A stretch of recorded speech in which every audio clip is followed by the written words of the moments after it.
Mi è già capitato di dire nel servizio della nuova BMW M1000RR, se non l'avete ancora visto trovate il link in descrizione o qua sopra, che ormai nel segmento Superbike se non hai un bel paio di ali non sei davvero nessuno. È arrivata anche a BMW, vuol dire che questo tema è un tema importante e che molte case svolgono in modi differenti.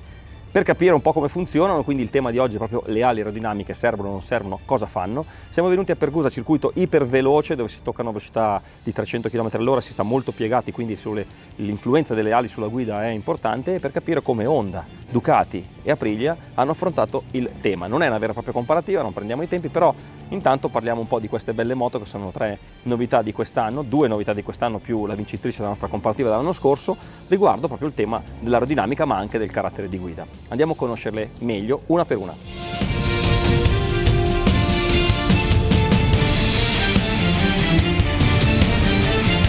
Ducati Panigale V4S. Ducati è stata la prima a interpretare il tema delle ali, lo ha fatto per prima in MotoGP, affinando l'aerodinamica, e l'ha fatto poi anche sulle moto di serie. C'è stata ovviamente molta discussione sui social, su internet, sul fatto che le ali possono servire oppure no. Le ha portate da prima sulla V4R, omologata per correre Superbike, e poi sulla V4S del 2020 che dalla R eredita anche la carena larga, il cupolino maggiorato e una serie di soluzioni alla ciclistica che ne hanno veramente modificato il carattere.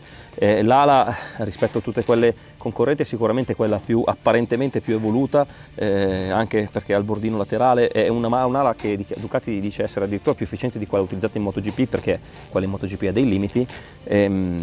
Devo dire che provarla in pista, come avevo già detto durante la prova in Bahrain, questa Ducati ha fatto davvero un grande passo avanti dal punto di vista della facilità di guida, dell'intuitività e del fatto di poter mettere in mano al pilota tante prestazioni. Forse le manca ancora un filino di linearità nella risposta del gas, ma adesso la moto è molto piantata sul terreno.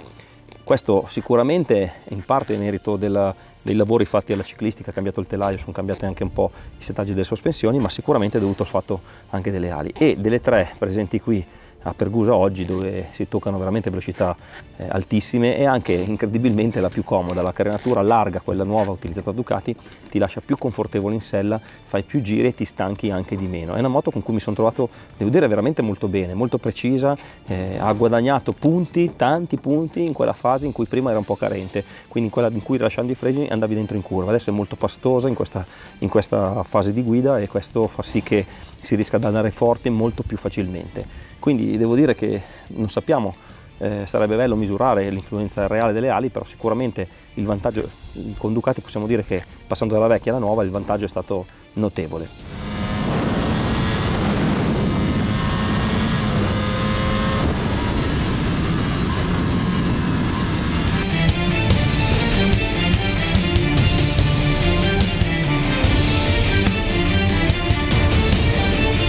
Aprilia RSV 4100 è arrivata a ruota di Ducati con le ali aerodinamiche, però per prima su una moto diciamo non esoterica come la R.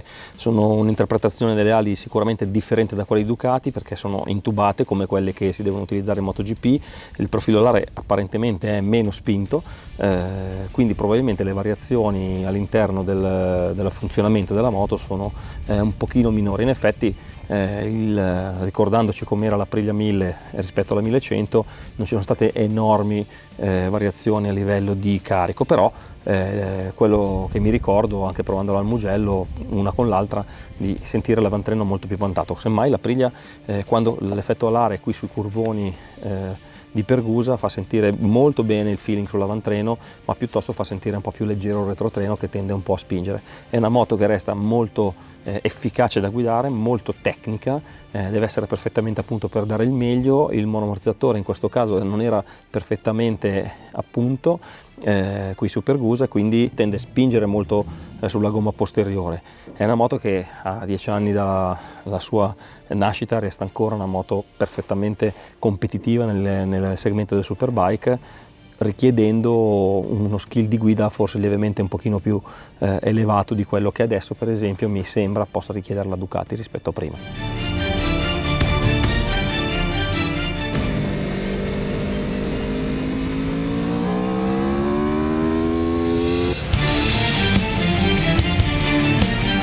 Honda CBR 1000 RRR. Era da un po' che la casa di Tokyo non evolveva la sua superbike, lo ha fatto cambiando integralmente la moto, un progetto totalmente nuovo, il motore è veramente un gioiello di ingegneria e ovviamente ha sfruttato anche la possibilità di utilizzare profili alari, in questo caso intubati come la Priglia, solo che ci sono altre alette all'interno proprio della carenatura, profili forse un po' più piccoli di quello che sono gli altri.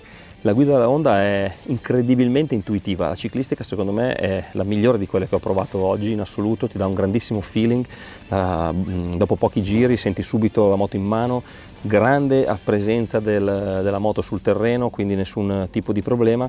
L'unico problema è il motore che ha tantissima potenza ma tutta in alto e con rapporti molto lunghi, per cui qui per esempio Pergusa, che è un circuito velocissimo, si mette al massimo la quarta, a volte si appoggia la quinta, il che ha abbastanza dell'incredibile, basterebbe accorciare i rapporti. Comunque è un progetto estremamente innovativo, se vogliamo a modo suo, tradizionale perché il motore è un 4 cilindri in linea Screamer, quindi non ha scoppi irregolari, ma è un progetto che può dire la sua in tutte le situazioni. È una moto che in Superbike probabilmente aspettiamo un attimino, ma si farà vedere nei piani alti della classifica. Si è già fatta vedere, ma non con costanza, ma secondo me è un progetto che arriverà perché è veramente valido.